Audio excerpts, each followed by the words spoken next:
tratamento e um vínculo de balanceamento da necessidade. Então, eu imagino que o tratamento contra o vício, tá, possa coibir a necessidade pelo cigarro, balancear até um ponto em que eu veja ela sumir. Por outro lado, eu vejo que a necessidade pelo cigarro influencia os cigarros já fumados. É lógico, né? Ela tem uma necessidade, ela vai influenciar o crescimento disso daqui, até um determinado momento, sempre em saltos. E aí, os cigarros já fumados influenciam, reforçando o meu estresse, provavelmente para baixo, porque eu fumo para me destituir do estresse. E o estresse faz com que eu tenha mais necessidade pelo cigarro. Nesse momento, eu não estou julgando o modelo mental desse fumante. Esse é só um modelo mental dele. O que eu estou fazendo agora? Estudando uma forma como uma pessoa pensa sobre algo que para mim é complexo. Eu não entendo como uma pessoa que fuma. Eu não sou fumante. Eu precisei fazer essa extração para entender como ela fuma. Ou o que leva ela a produzir determinados malefícios ou benefícios que sejam para o seu corpo. Talvez eu seja um psicólogo, talvez eu seja um médico. Se for, muito provavelmente essas informações de como o indivíduo pensa representam algo muito valioso para a minha tomada de decisão. Dessa forma, quando ele me revela tudo aquilo que pensa, então eu sou capaz de compartilhar alguma coisa com ele, ou ele comigo, né? E o processo de tomada de decisão fica apoiado. Bom, o texto inicial era assim, olha, todas as vezes que sinto necessidade por um cigarro, me pergunto, por que motivo? Tenho certeza que posso começar um tratamento o mais rápido possível. Não sei quantos maços de cigarro já fumei. Tudo o que sei é que a única forma de aliviar o estresse que não consigo controlar. Talvez se o estresse estivesse sob controle, eu reduziria essa necessidade de fumar. Olha o texto que dá para extrair, porque o frame ele pode ser convertido também por regras em texto. Então, eu tenho agora, depois da extração do conhecimento e tratamento do conhecimento, o seguinte texto. Tratar o vício é possível e provoca resultados imediatos, podendo também provocar rapidamente um equilíbrio na necessidade por cigarro. Esse possível equilíbrio, se ocorrer, atuará também equilibrando a necessidade por mais cigarro, com o passar do tempo. Entretanto, isso reforçará o estresse. O estresse poderá ser responsável em desequilibrar novamente a necessidade pelo cigarro. Essa informação é uma informação subjacente do processo mental do indivíduo, que não ficou claro por sua verbalização, mas pelos sentimentos que foram possíveis de ser captados mediante frame.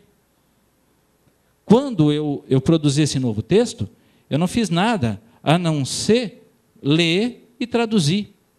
E agora eu tenho como tomar uma decisão.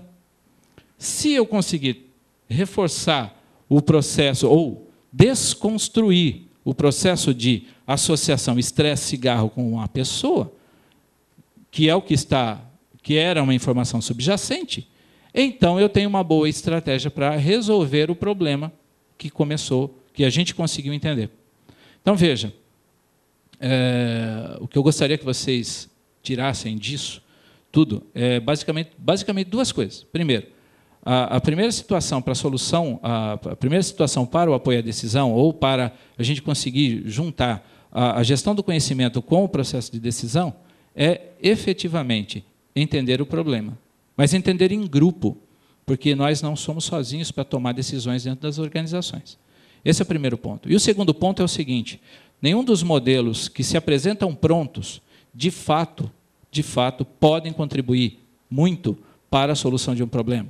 Os modelos apresentados prontos, eles são referenciais para você construir outro modelo, fazer outra modelagem, e não garantem que você consiga acessar daquele modelo que foi apresentado para você as condições de engenharia para que você possa organizar o seu conhecimento para atingir a sua meta previamente estabelecida. Muito bem, agora eu tenho um modelo melhorado. Esse daqui é um modelo de tratamento desse indivíduo ou desse agente. Eu simplesmente coloquei aqui uma variável. A variável são ações efetivas. Eu não estou discutindo quais são ações efetivas. Lógico, eu deveria buscar essas ações efetivas para que elas pudessem gerar os resultados adequados. Mas veja só, essas ações efetivas que eu coloquei na memória recente, porque eu ainda preciso aprender um pouco sobre elas, elas vão, eu imagino, ou tenciono que façam, influenciar o estresse de forma a balancear, e o balancear representa retirar valor dele até um determinado ponto em que eu controle. Se eu tenho um índice de reforço dos cigarros e tenho um de balanceamento, se eu conseguir esse vetor aqui mais forte do que esse preto aqui, eu vou conseguir tirar o estresse daqui e puxar esse estresse até um âmbito de controlabilidade, ou pelo menos de incerteza, que não seja tão certo de que eu vou ter estresse. Então, a minha estratégia de adoção de ações efetivas, e não somente de blá, blá, blá, representaria retirar desta condição este vetor e passar para cima. Mas, veja, assim como em qualquer sistema complexo, nós não podemos acreditar que apenas uma variável sendo mexida dentro do contexto vão gerar o resultado que a gente quer que gere. É natural que a gente precise disseminar a coisa, né? o processo de melhoria contínua em todo o ambiente. E aí essas ações aqui também podem influenciar, balanceando a necessidade pelo cigarro. Vale dizer, então, que agora eu até posso pensar nas ações efetivas que eu posso tomar. Um tratamento mediante medicação para a necessidade do cigarro, ou seja, um tratamento químico, que faça com que a pessoa pegue e se exima daquela necessidade química do cigarro. Mas isso não seria suficiente. Eu tenho que agir sobre o estresse. Apresentando esse modelinho para alguns alunos a semana passada, eles me disseram o seguinte: legal, é isso daí mesmo. Eu tentei parar de fumar e consegui um outro vício, comer. Então, um tratamento psicológico contra o estresse, talvez, porque, afinal de contas, você está substituindo, na verdade, o teu estresse que é o processo de fundo, que está subjacente, mas que resolve danificar todo o seu processo, né, de tomada de decisão, de gestão daquele conhecimento, que está esparso numa rede complexa. Ele vai influenciar essa rede complexa e minar todo o seu trabalho se não for resolvido. O processo de melhoria contínua lógico, é um processo de melhoria contínua.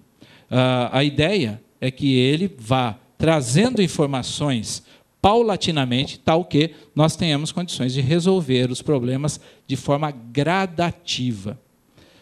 A nossa pesquisa ela parte de duas situações. Inicialmente, nós começamos a aplicar esses métodos em empresas. Eu poderia trazer um conjunto de frames para vocês, para que a gente pudesse estudar um a um, mas, infelizmente, o tempo é curto.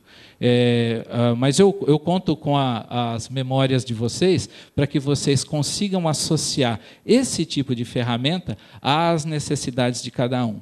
O fato é que, em visita a uma empresa há pouco tempo, uma ferramentaria da região, o dono, que é uma empresa tipicamente familiar, né, o dono ele me expôs o seguinte problema. Ele disse: olha, observa a minha empresa. A minha empresa, todas as máquinas, todas elas estão lotadas de trabalho. Todos os funcionários estão trabalhando em 4 turnos. E eu não consigo entender por que não consigo pagar as minhas contas. Uma coisa simples assim. Eu não consigo entender por que não consigo pagar as minhas contas. Quando eu conversei com os gerentes deles de área, eu conversei com o gerente de controladoria e fiz um mapeamento, extraí um frame daquele indivíduo, depois daquele agente. Depois eu fui conversar com o gerente de produção e extraí um outro frame daquele gerente de produção. Depois, eu fui falar com o gerente de vendas e extraí um outro frame do gerente de vendas.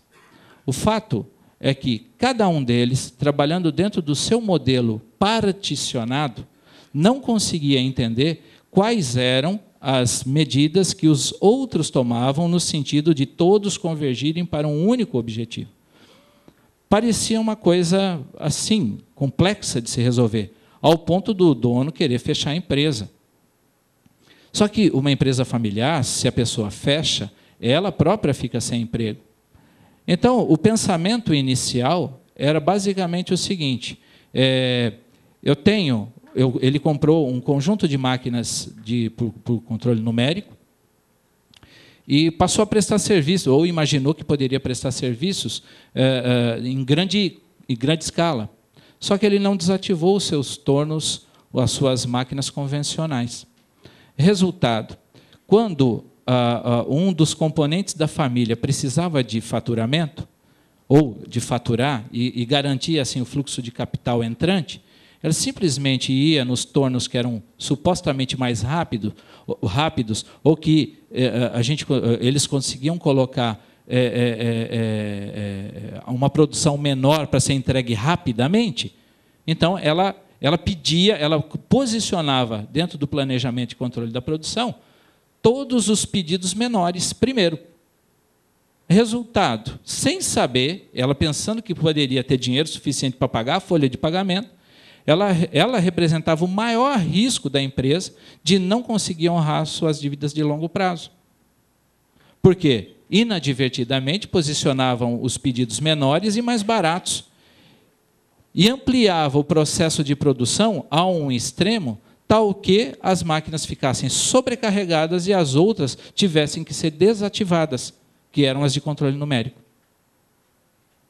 Dessa forma, com o passar do tempo, o que é que se conseguiu? Comprometer todo o fluxo de capital da empresa por uma atitude inadequada, mas que não foi percebida por ninguém. E vejam, aquele indivíduo, aquela pessoa que fazia isso, que tinha essa missão, ela simplesmente era entendida como a salvadora da pátria. Afinal de contas, era ela quem conseguia fazer com que a folha de pagamento fosse paga ao final do mês. Bom, o problema é que ela era a filha do dono. E para dizer isso para o dono? Simples, muito simples. Ele chegou a essa conclusão sozinho, mediante os frames que a gente levantou. Esses frames levantados e explicados, juntamente com a equipe gestora, fez com que cada um percebesse onde o sistema declinava função das suas atitudes. Percebendo isso, passaram eles próprios a propor alterações de tal forma que o sistema migrasse para uma posição adequada, tal que eles conseguissem atingir um objetivo de curto, médio e longo prazo. Quando eu disse a vocês, todos os problemas podem ser resolvidos dentro das próprias empresas, o que eu quero dizer é que a grande maioria das empresas acessou quase que todas as tecnologias de administração possíveis. E ainda, algumas não conseguiram resolver todos os problemas. Não lhes parece estranho isso? Não lhes parece estranho que as empresas onde vocês estão, ou estarão daqui a pouco, não têm já todas as respostas, por conta de todas as tecnologias já administradas e assumidas? Então, talvez o que falte efetivamente é esse acesso adequado aos modelos mentais, a recuperação para a memória de trabalho daquilo que é necessário via a utilização desse tipo de instrumento. Tá? Eu creio que eu estou assim rigorosamente Desculpem se eu fui muito rápido, mas muito obrigado pela atenção de vocês por enquanto.